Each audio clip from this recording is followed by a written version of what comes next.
Anna a Peter majú svoj sen postaviť si vlastný dom. Pretože zmýšľajú ekologicky a chcú zdravo bývať, rozhodli sa pre ideálny prírodný stavebný materiál pre svoj dom. Pálené tehly. Keramické stavebné materiály sú vyrobené z hlíny a vody, vďaka tomu sú to prírodné a zdravé materiály. Tento prírodný stavebný materiál absorbuje vlhkosť do vzduchu v miestnosti, ak je vlhký, a naopak uvoľňuje ju do vzduchu, ak je vzduch v miestnosti suchý. Tehly môžu dýchať a pritom neuvoľňujú do vnútorného prostredia žiadne škodlivé látky. V zime sú domy postavené z tepelno-izolačných tehál teplé a útulné.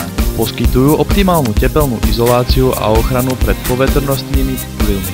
Naopak v lete ostávajú domy postavené z tehál príjemne chladné, pretože sú schopné akumulovať nielen teplo, ale i chlad, čím prirodzene regulujú vnútornú teplotu i bez použitia klimatizácie. Dom postavený z tehál je bezpečný, je odolný a pevný, poskytuje ochranu pred nepriazňou počasia a tiež pred požiarom. Veď stavebné materiály z hlíny sa rodia v ohni, sú teda nehorľavé. Stavebné materiály z hlíny poskytujú tiež optimálnu protihlukovú ochranu, takže Anna a Peter môžu mať kľudný spánok.